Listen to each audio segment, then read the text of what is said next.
stop grinding, we grit, I'm a stud. It is what it is, but it ain't what it was. Haters be talking that shit just because. Don't give a fuck, no, this ain't no Pornhub. Opened up backstage, running a young thug. Niggas be cuffing, I think they the fuzz. All up in the head like Revlon, nigga. Used to see it purple like red wine, nigga. That's the game reppin' fuck a bedtime, nigga. Now when they Teflon red line, nigga. Shooting my shot, hit that fine. If not, catch a rebound and get the next sound, nigga.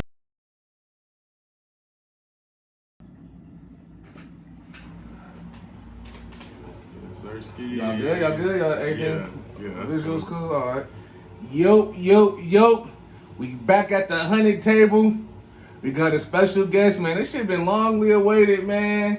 Long time, man. Probably years in the making with this shit, man. No cap, man. We go back, bro. We go back. Way back, man. Hey, can we get an introduction on who you are and, you know, where you from and what it is that you do? Yes, sir, man. It's your boy Khalid Green, a.k.a. KG the Phenom. You know, I've been doing my thing since 2009. I got serious the summer of 2009 at 14 years old is whenever I dedicated myself to a long-time mission. I stand to you currently, 28 years old, you know what I'm saying? Definitely well decorated at this point. You know, got my feet wet, young seasoned artist, man, for sure. Hey, man, you was one of the first artists I seen on social media. Like, I didn't even know you. I added you on Facebook just, you know, on some networking shit. And like, man, your social media presence helped you a lot early in your career, man. True. How important is the social media presence for an up-and-coming artist or an artist in general? Craziest thing about it is like, when I first started back then, you know, actually social media that was kind of like I don't want to say the beginning of social media, but that was more so like when it first officially became like the thing, if you will. Nowadays, honestly, it's critical. Like, it's more about social media and just like your face card on social media, in social media. Damn near than everything else to a degree, because at this point, you know, attention and clout is basically your currency. Your network is your net worth. You know, your network is your net worth. Hell yeah, craziest things though. So, way back, like I think like 12, 13 years ago, man, you was on the song with Bones, man. Bones 918, 918 Bones, the brother Bones. Yes. On the Make It Rain remix. How you end up making with Bones, man? Hell, bro. Hey, okay, first of all, since I'm getting this opportunity, like, I want to put nothing but the utmost love and respect on my bro Bones' name, because little known fact, when I very first started, Bones was one of the top artists at that time, killing shit. Yeah, he was top artist killing shit. His brother, shout out to him too, was producing for K-Bezo back then. That was when K-Bezo and the jig movement and all that, the jigging and everything took over. But I actually met him back through MySpace, and he was one of the first and few artists that actually like really was rocking with me whenever I was very first starting off. Like, I was reaching out to bro, like, man, like, you know, what can I learn, this and that. He was one of my first inspirations, bro, and he actually fucked with me. We stayed tapped in from the get-go. I ain't gonna lie, Bones was a joint back then. He was a joint back then when it came to the rapping, for real. And he had ended up, we went to the same school for a little bit whenever he had came over there, and shit, it was just kind of like this, you know, a long time coming. Bro, just one of my first inspirations, one of my first mentors, and shout out to you, bro. Much love to this day. Hey, man, another person that we got, man. For sure. Man, historical figure, in my eyes, in the Tulsa rap scene, man, is Trilla, man. Trilla Houston, man. Trilla. How you link up with bro, man? Yes. Oh, my gosh. Let's talk about it. Okay? Because first of all, Trilla, like, truly and forevermore, my greatest bro / mentor / partner. I linked up with bro again through MySpace. I had been doing music when I met him almost a year, something like that. I had already, you know, been building myself up, had been learning or whatnot. One of my biggest like key aspects of like coming into the game was, first of all, I didn't know nobody. I started off with nothing, absolutely no knowledge, nothing, no partner, it was literally just me, my laptop. And one of the things I used to do on MySpace is I would stay up real late and I would add the maximum number of people. Back then, I think it was like 1,000 people a day. So I would just stay up and I would add 1,000 people a day. And anybody that looked like musically oriented, I would reach out to them just asking like, you know, what do I need to do? How can I learn? Who do I need to reach out to? what are the steps I should take, just anything, trying to pick up game. And I came across an artist named Digital Sway. She was a super dope, just like pop artist, like on some, not out there like Lady Gaga, but just like real like artistic, the appeal and just the colors and the professionalism was just, everything was on point. So whenever I saw her page, I was just like, man, like your music is dope, your look is dope. Like who did this? Who designed your page?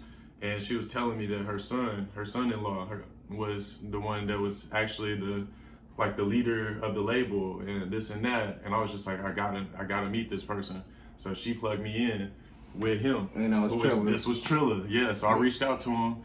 I sent him a whole paragraph, just like explaining who I was and just like how dope I thought he was. He responded like, basically gave me the rundown. Like, look, if you want to be a part of the team, you get this and that. And I was just like, man, I'm in. And then bro accepted me, decked out my profile. Damn, that's how we locked in right there. Trilla still rocking to this day, man. I ain't see Trilla or heard from him in a long is time. My motherfucking brother, and let me tell you, this dude can do everything, man. This dude is the most talented out of every single person that I have met, and I've met tons of people throughout these years of music. Trilla is the most talented person that I have probably ever stood next to, and I'm not even kidding you. Factuals, man. Yeah, that's my brother, man. Explain the NSG, man. For those who don't know, explain NSG, man. I'm here. Other niggas not here. Bro, you asking some great questions. I love this. Other niggas is not hip. Right, I'm hip, though. I'm going to tell you this, okay? Well, everybody had their movements and whatnot, whenever I was trying to come up with a name or, something that represented. At the time, this is like full swing, I'd say, like, the idea was coming about probably like 2012 is whenever I stamped it at 16 years old. NSG stands for No Sleep Gang. Yeah. That was the name that of my circle. I had a circle of people that I basically filtered out from all the people I knew, and these were a group of people that I was the closest to, like the people that I just felt and entrusted the most of everything. My bros, my dog, very very small select group. And that was the name that I came up with and stamped us because, for one, that's basically how we were. Like, shit, we was always getting into whatever, you know what I'm saying? Not sleeping, doing the most, but just with high regard, high respect, always standing on who we were, what we stood for, who we stood for, and the reasons why we did. But also, the acronym NSG stands for Never Stop Grinding because that's the motto, that's the memo, that's what I represent. That's what with anything and everything. It's relatable, and it's just the biggest message behind anything that I do. So, man, NSG. Let me ask you some just some random shit, man. Love it. Hey, how you feel about Trump 2024, man? Trump 2024. We gotta get some different. Yeah, how you feel about Trump 2024? Because I feel like you a smart intellectual guy. So I had to ask you some intellectual shit. Man. I could thank you for ask you no bullshit, bro. Yeah, because I am. That's something. Hey, don't get it twisted, man. I am not just some rapper or some whatever you want to call it. I'm very well read, well studied. I'm very intelligent, as you said. But my opinion on that. Honestly, I'm probably not the best person to ask with this kind of topic because in my studies and in my personal feelings, my relationship with politics is very, you ain't fucking with it. It is what it is. Long story short, I don't fuck with it, honestly, because I overstand, I understand, but I just don't fuck with it. Okay? I don't fuck with it. I just had to ask you about the box. I don't fuck with it. I'm not blue. I'm not red. I'm not on either side. I'm a person that walks the middle ground. You know what I'm saying? Answer. I see from every side because to me, everybody is right, in their own ways. And I feel like the answer is in between all of that. We got to pull it all together. And then the truth will be in there. But as far as like when you branch it off and like, I'm with this, I'm with that, I'm over here, I'm over there, nobody is going to have the full truth. It's your own personal truth. You know what I'm saying? And you get lost in that. Let me ask you a couple other questions. Just some outside the rap shit, man. For sure. See, I see you fucking with the anime, man. Oh, like, yeah. Who the best anime character ever? Like, heavy. Who the best anime character ever, man? Let's hear it. Right. Some people is gonna hate me for this, okay? It is very cliche, but for me, I gotta say Goku, man. I'm sorry. Okay. I gotta say Goku, baby, all day. You know. I don't think if I gotta pick one, I gotta pick one. It's gotta be Goku, bro. Damn, Goku my second. Goku my second, but it's not about me. It's about you. For but sure. man, no, but since you said that, who's your? I'm fucking with. I ain't gonna lie. This late writing. I'm fucking with Captain Levi, man. Okay, yeah, that's my nigga. Captain Levi is my nigga here. It's all either Goku or Captain Levi is the goat to me, man. But in the battle, man, who you got? Goku at his max form, you know, power, whatever power level, or Naruto at his that. Bro, signaling Naruto's too weak. Man, hey, look, Goku. if you know, you know. Goku's new angel form. You know, he's unlocked fully mastered Ultra Instinct, but with the angel form, ain't nothing Naruto doing is gonna touch that, bro. So Naruto's done. He's done. Yeah, no, he's out, bro. I'm sorry. God. Oh, but hey, since we talking about it, little known fact. Akira Toriyama, the creator of Dragon Ball and the leader behind most of your favorite animes, because he's either partook in creating it or inspired the person creating it. Akira is actually the person that designed Naruto. And he modeled him after Goku. So get that out of here, man. Get Naruto out of here. It's Goku all day, baby. We gonna hop back in this rap shit though, Let's man. Get it, man. Let's get it. Hey, man. Rolling Stone said Sexy Red song Ski was the #1 song of 2023. How do you feel about that? My political answer, you know what I'm saying, good for her. That's what's up. My real we can't answer, keep it 100 though, man. Keep it 1,000 wow.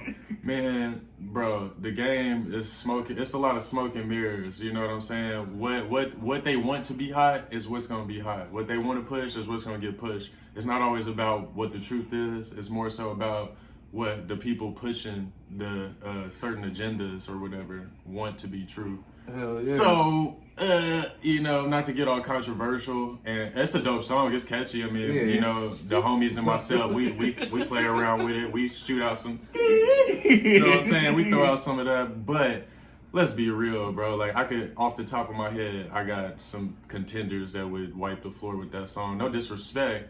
So, I don't agree with that personally, but it is what it is. All right, man. Back on your rap shit though. Yours. Sir. Absolutely. Man, South Padre, man. South Padre Island, our second home. How did you get into it, and man? And because I've been seeing you. How many times you didn't, rocked out the stage in South Padre? Damn, that's such a good question. If I had to count, artists on South Padre. No, sir. And I'm gonna tell you right now, we are the only Tulsans to step foot out in SPI. And not only that, but like we locked in. Okay, I'm gonna go ahead and break that down. I gotta go with y'all, man. You really should, bro. I'm gonna have to I do the party and shit, but I need to go. No, it's a whole different world. It's a whole different experience. Just the music culture. See, that's again the reason why I'm so humble with the Tulsa shit, because it's like, just to keep it a bill, like I've reached the pinnacle of what the best in Tulsa, or one of the best in Tulsa. I've been there. I've done that type shit, and that's just on some real. I'm not even being cocky, just being 100% honest with you, but. Our music scene is way smaller than what we think and believe it to be. So a lot of times when you think that a shark, you think you're a big shark in the water, sometimes your body of water is just not as big as you think. You know what I'm saying? So when you experience like a bigger tank, it humbles you more. You know what I mean? And I'm not dissing nobody. I'm just keeping it. That's my personal experience. But long story short, my manager DJ, he actually had linked up, he had came across a guy named Coke. That was his name back then. He had came across him on Facebook or something like that. Reached out to him about doing shows, and bro gave us a huge opportunity. Man, he entrusted us to. Who did we open up for? I think it was. I think the first show we did with them was Snow the Product. Okay, or Juicy. No, it might have been Juicy J and Lil Jon. But basically, we linked up with Coke, and his partner was Tony. And shortly after we had linked up with them, Coke had ended up like we had did like 2 shows with them together, and we killed it, and they loved us, and we just like locked in a new partnership. Shortly after that, bro had passed away, Coke, and then we still stayed around and stayed in touch. You know what I'm saying? Showed support, and Tony kept in touch with us, man. That's how that was the beginning of it. Hey, you didn't open up for hella. You didn't open up for hella people, bro. I ain't gonna lie. You didn't open up for hella people. Who was your favorite? Bro. I'm gonna ask you 2 questions about openings. Absolutely. Who was your favorite people or group to open up for? Ooh. Now I'm asking you another question right off the bat. We ain't. Damn. Yeah. Okay.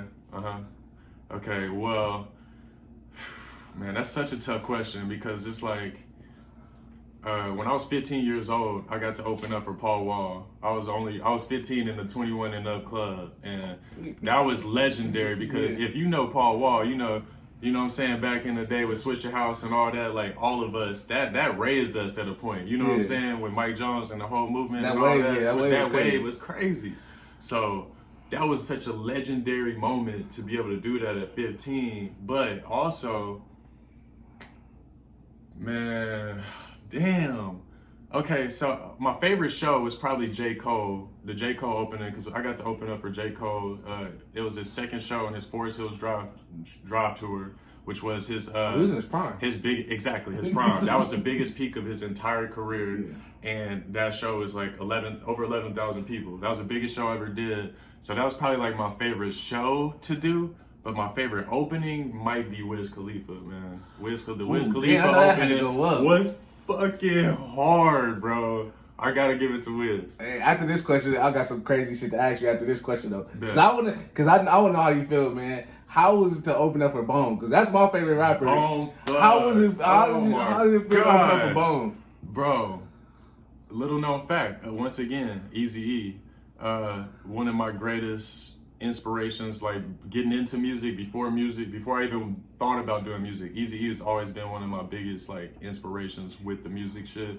A lot of people don't know that, call him Godfather of gangster rap, this and that. Wouldn't even really have gangster rap. It wouldn't even became what it was. None of that if it wasn't for bro, Eazy-E. And Eazy-E is the one that put together Bone Thugs and Harmony. So to be right next to the men that were put together by my literally one of, if not my biggest inspiration, is like, it was insane, legendary. Honestly, it was incredible. So humbling to be around all of them and just like chilling amongst their presence. So honestly, speechless, man, speechless to do such an incredible experience. Before we get to I forgot this part. Before we get to the crazy shit, man, you got songs with Juicy J, August Alsina, and Kirko Banks. How the hell did you get these features?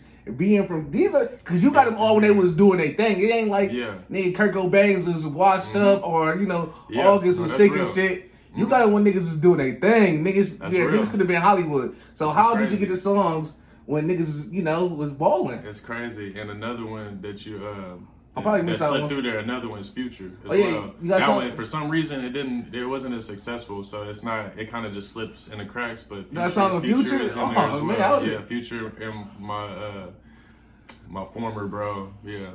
Formerly, the closest person to me in the world is on that track. You got something Future, nigga. How was you humble? How was you so humble, man? Honestly, bro, because that's just who I am my whole life. That's just kind of the way I was raised. They could have been like, I'm a humble beast. Yeah, they could have got a song of Future. Yeah, most people go around popping, Well, the thing is, it's like we all have insecurities, but one thing I'm not insecure with is my character, the person I am, who I was bred to be, who I believe that I'm destined to be. And one thing that I've seen since I was young, is like, it's easy to get lost in this shit. It's smoke and mirrors.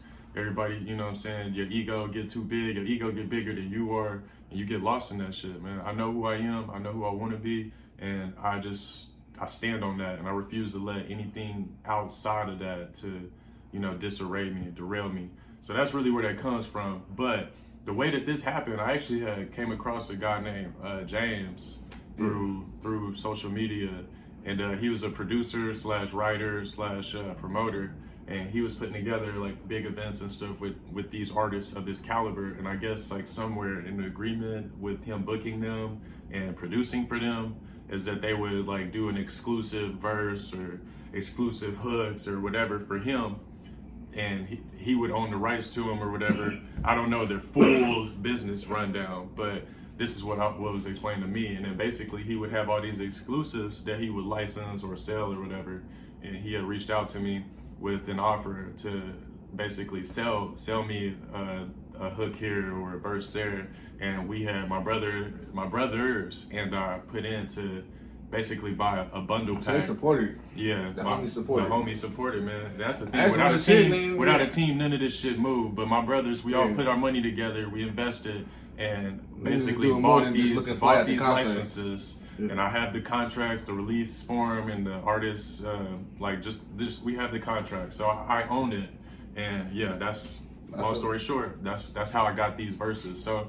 I'm gonna be 100. I'm not finna fake flaunt nothing. No, I was not in the studio with them personally.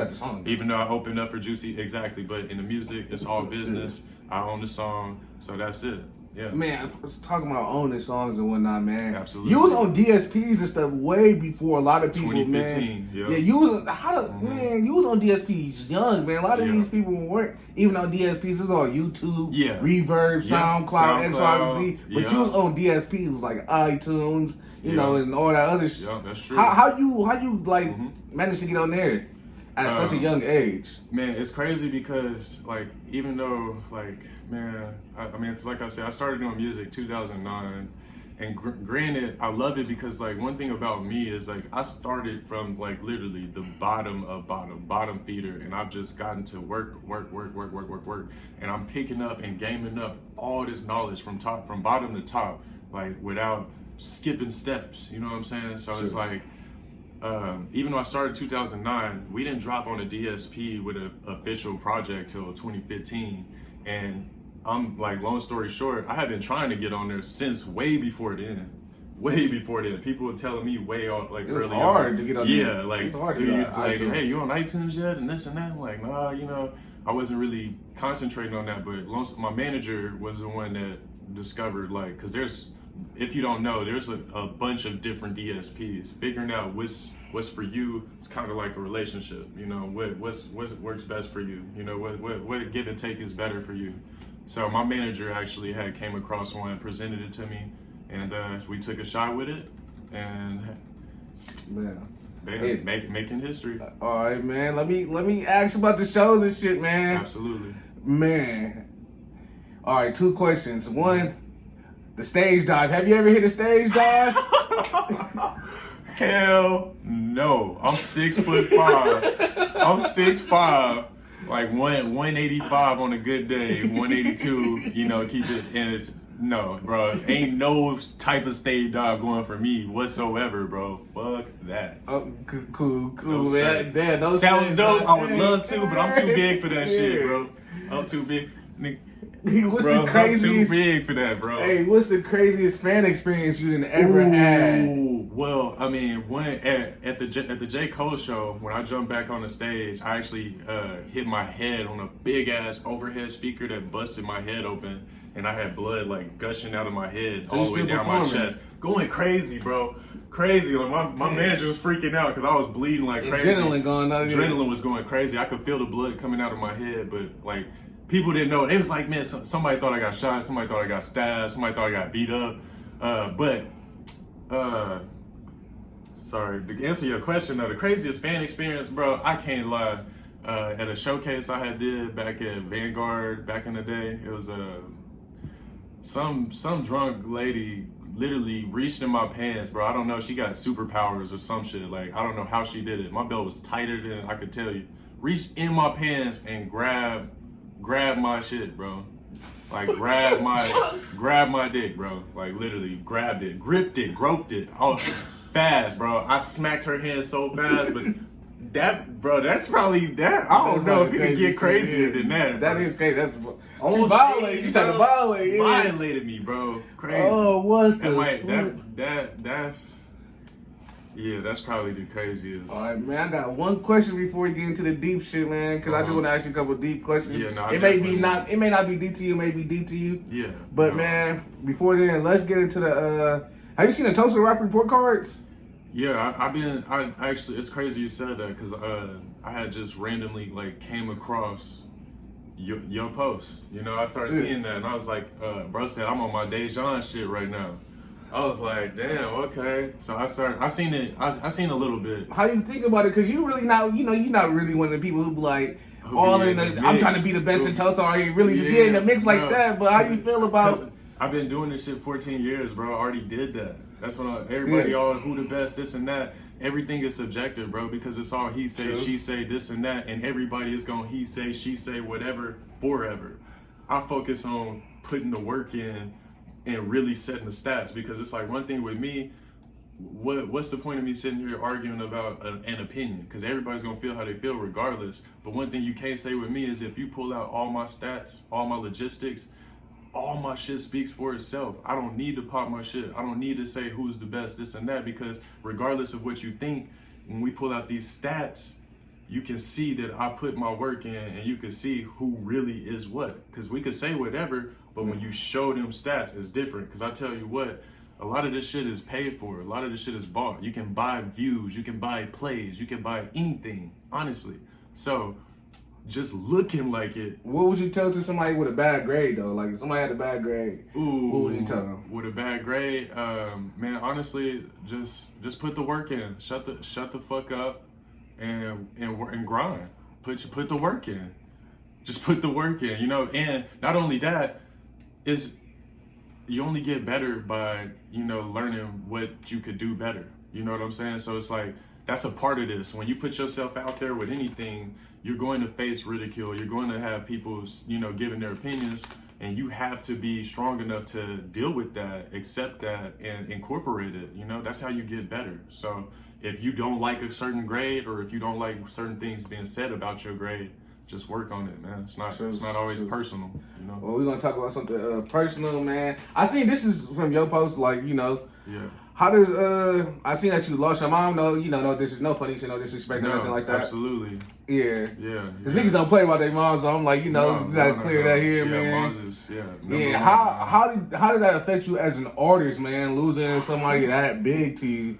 Man, and I'm really glad you asked me that, because honestly, like, my mom's, you know, she was number one. You know what I'm saying? Mom's number one. So that's the heaviest, greatest loss of my entire life.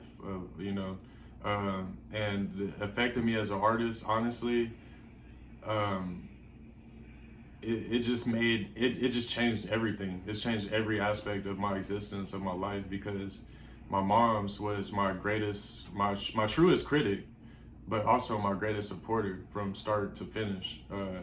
Even when she wasn't able to, like, support herself, you know, she just never gave up on me. She always believed in me, no matter what. And one thing she told me is that she didn't think I should ever quit, because one thing that happens, like, with stuff like this is, like, of course there comes times where you feel like that. You know, you feel doubts, and you feel the lows, you know, the valleys, the peaks and valleys, you know, it always alternates. And so, I mean, honestly, like, I mean, the biggest piece of me had died, and behind not just her, like, I've lost cousins, and, you know, it's my sister, and, like, uncles and grandmas, and just I've lost a lot of people. So even though she's my biggest, my greatest loss, I've lost tons, you know, lost lots of people. So the effect that it has on you is like, I mean, part of me is gone, you know what I'm saying? Like, it's extremely hard, but it's also made me understand, like, I just need to focus on my personal journey, my mission, you know? That's why I don't feel like I need to entertain who's the best or I'm the best, because it's like, I put that fucking work in since 14. So it's like, it don't matter who think what, I'm doing it, you know? And I do it for what's in here. You know what I'm saying? So it don't, everything outside of that is just whatever. But yeah, I mean, it's extremely hard, man. You know what I'm saying? Losing something like that shit affects you. But it makes me stronger. Makes me want to grind for more and better. Truth, man. And I seen you ended up having a daughter, man. How did that affect affect the whole music thing and the whole ground? That's crazy, you know. And honestly, I have more than one daughter now. Oh, my bad. No, but I it started. I know what you're saying, but it started with my beautiful, my biggest, oldest, my baby girl, Courage. Honestly, it was scary as hell, because For one, my life had been like very unstable since like 2012. It had really started falling apart, and to be 100% honest, it continued to fall apart. And honestly, whatever it became or it is just like from all the people that were there for me and supported me and helped me, and just me being strong enough to fight for it, because I don't feel like my life ever stabilized since. So long story short, it was terrifying at first, but it was beautiful because it just gave me so much more of a reason to go hard. You know, she turned me into, you know, she gave me a purpose. She gave me a reason to fight again, because the fight was so beyond me at that point that I didn't really feel like there was much reason to keep fighting. So she gave me a new reason to fight. And you know, of course, like when you having a child with someone, you know, there's a lot that comes with that, you know. So all the troubles, the greats, the you know, the pros and cons that come with it, you know, I'm honored. I'll never change it. You know, she turned me into something that I never would have even understood, you know, and I probably wouldn't even be having this conversation. So it was hard, it was scary, but it was the best thing in the world. Hey man, let's talk about the other person, man, who we both know. I didn't know you knew, bro. Yeah. But shout out to my guy, Nike Rogers, man. And shout out to E, man. Shout out you don't to want me E to say and his Keezy. government name. And Keezy while we at it, man. E and Keezy, bro. Hey. These dudes was like PB and J whenever first started off, 14 years old. MySpace, you know, I told you I was adding people, 1,000 people, no bullshit, 1,000 people a day for a minute. Nike Rogers is like, I didn't know you knew. He was one of he was one of the people that I met. You know, one of the people that I came across in these thousands of people that I added and reached out to, who was real enough to respond to me, even though I was just a young 14-year-old dude trying to learn. No, he was real enough. He reached back out, telling me like, bro, you need beats, this and that. Like, he was fucking with me, trying to give me beats for the low.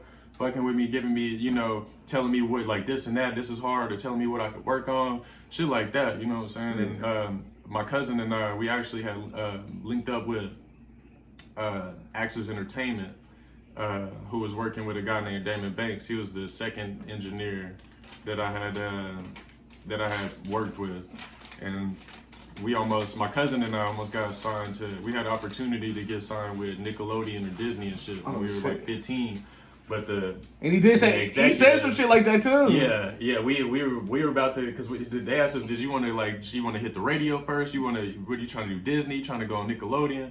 We were like, what? Like, okay, we'll think about like fucking. What happened let's with get those signed. opportunities, man? Well, this is the thing. They gave us an objective to do a 10-song project, because all my songs then, it was like all remakes and this and that. And but they was fucking with them. They were fucking with the music, but they were saying like, okay, we need you to do a 10-song project that's all originals. You know what I'm saying? Yeah. So I reached out to E, because that was the producer, the main one that I knew at the time. And he was like, yeah, he was down to produce a 10-song project. Long story short, we took too long to complete this mission. So by the time we were ready and trying to like continue and work with them, they wasn't fucking with us no more. So yeah, we let an opportunity slip, but it's probably for the better, man. Honestly, knowing what I know now, it's probably for the better. As one door closes, man. As one door closes, another door opens, man. That's what's real up talk. next for you, 2024 and beyond? Before you close the interview out, what's up next for you? Man, 2024 and beyond, I'm just saying, like, right now, whether you know it or not, whether you want to acknowledge or not, and humbly and respectfully, I am one of the biggest artists to ever step out of Tulsa, point blank, period. And that's facts. If you knew everything that we have done, that we could have done, that we should have done, that we, you know what I'm saying? Like, there's tons of things, from television to world tours to big record deals or big opportunities to possibly see that, or, you know what I'm saying? Like, just stuff like that you can only think of, you know what I mean? Only dream of, like, myself included. But what's next, man? I dropped 4 albums in total in the last year. A lot of people don't know, but I have 4 particular projects. That's what they all say. Slowly but surely, divine timing, even further beyond. Those 4 are connected. It's kind of like a trilogy when it's a 3-part project, but it's a 4-part project, which is called a tetralogy. So those projects actually go in order, and I'm cleaning out the vault because I've been holding on to songs for years. I got projects like on top of projects. So what I'm gonna do is starting on New Year's, I'm dropping my next one of 4. It's called Divine Timing on New Year's Eve. It'll be on all platforms, 150 plus worldwide. And that'll be the first of the next 4 albums that I will be dropping throughout next year. We got shows coming. My DJ Big Rich, a legendary, in my opinion, one of, if not the greatest Oklahoma DJ, is officially part of the team and shit. So him and I, you know, my manager's working on getting us booked in different places and just building and growing, man. I'm gonna focus more on my marketing because that's something that I haven't focused too much on, more so on just putting the grind and, you know, word of mouth. I'm gonna do a lot more marketing, a lot more learning, a lot more living, man. Just keep on being a dope artist, keep on doing my best to be a dope dad, and shit, just take care of my business, man. Stay myself and keep it solid, bro. NSG. Seen that Source article, bro. Yes, hey, how the fuck did you get a Source magazine, man? Man, honestly, bro, just one word: networking. It's as simple as that. That's literally what all this shit is networking. You know how they say it's not always what you know, but who you know? That is more true in entertainment, and not even entertainment, probably just the world, man. The older I get, the more I realize that's just how the world works. It's who you know.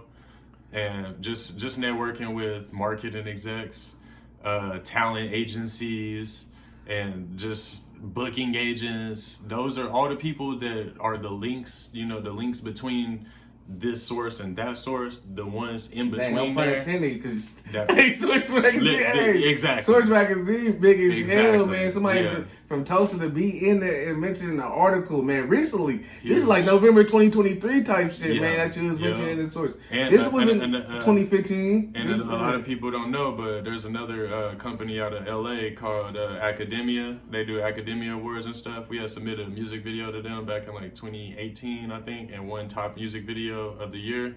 And they have a thing where they do events every year, and I actually got nominated and inducted into their Hall of Fame this year as well, which is lit. You know, a lot of people it's just a lot, man. There's so much more I could pop. You know, I've had chances to open up for every artist that's doing something in the game that you can think of, from the Kodaks, the 21s, the Cardi B's, and everything. Literally, I've had chances to do so much, man. So much. Damn, that's live from the Hunnid table, man. KG the Phenom, bro. In the back, you got any words to say, man? You on interview, you got anything to say? That's my little brother Hakeem right there, man. You know I don't think people really realize how above and beyond brother can really go. Appreciate it, brother. This man be really putting in the work. I do. Like, bro got his own. He got his own studio in his closet. Like, you know I do. And I've been recording all my shit. Shout out to Trilla, man. Trilla, I'm telling you, man. Hey, I would not be who or where I am in this music shit without Trilla, DJ Ramsey, Young Mess, Slick Frick, Damon Banks, Saul Ramirez. Oh, man, that's another figure, man. You know what I'm saying? Saul, what is he doing, man? Saul, that's my bro, man. He's the reason why I got on YouTube at 16. He used to do my music videos. Yep. He used to do my graphics. We did a clothing line together that was popping. Yep. Bro, like, I'm telling you, there's so much. You have no idea how much I've learned and done all this time, man. Yeah, that's the Hunnid table live, KG the Phenom, man. Shit, man. Gone. Much love, man. Straight up, man. Real talk. Hey, if you in the town and you need to get around, hit up TJ or Tommy Dunn on Facebook. He has plenty of cars to be found. No check engine lights. He does all the maintenance. But come with all cash because he doesn't take payments. Want to get rid of your car because you need some bands? Hit up TJ or Tommy Dunn on Facebook. He'll put cash in your hands. Yes, it's only a matter of time.